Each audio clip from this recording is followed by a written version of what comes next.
সরকারি জমি জবরদখল করে বেসরকারি স্কুল, বহাল তবিয়তে চলছে কোটি টাকার দুর্নীতি।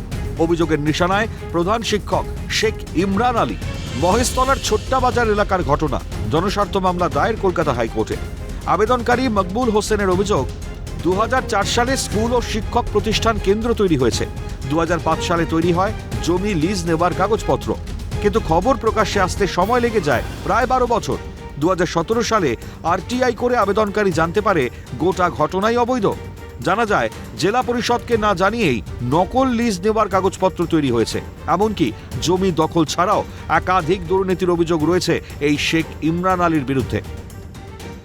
সরকারি জমি দখল করে স্কুল এবং তার পাশাপাশি শিক্ষক প্রশিক্ষণ কেন্দ্র তৈরি করে দুর্নীতি করছে একজন প্রধান শিক্ষক, এমনটাই অভিযোগ করে কলকাতা হাইকোর্টে জনস্বার্থ মামলা দায়ের হয়েছিল এবং এই দুর্নীতির কোটি কোটি টাকা পৌঁছচ্ছে একাধিক জায়গায়, এমনটাও দাবি আবেদনকারীর। এই মামলার ক্ষেত্রে দক্ষিণ 24 পরগনার জেলা পরিষদের সচিবকে রিপোর্ট তলব করেছে কলকাতা হাইকোর্টের প্রধান বিচারপতির ডিভিশন বেঞ্চ।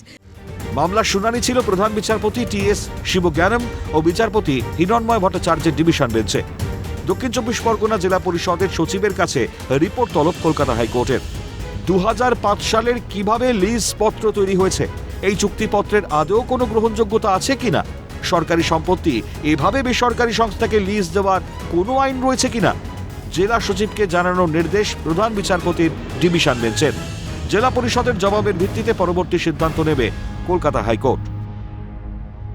মহেশতলা এলাকায় এরকম একটা ঘটনা ঘটছে এবং তার অনতি দূরে জেলা পরিষদের অফিস, তাদের নজরেই এলো না কেন, এ নিয়ে প্রশ্ন তুলেছে প্রধান বিচারপতির ডিভিশন বেঞ্চ। এই সমস্ত প্রশ্নের উত্তর জেলা পরিষদের সচিবকে উত্তরে দিতে হবে। ক্যামেরায় নিখিল দাসের সাথে উবির পাহাজরা, ক্যালকাটা নিউজ।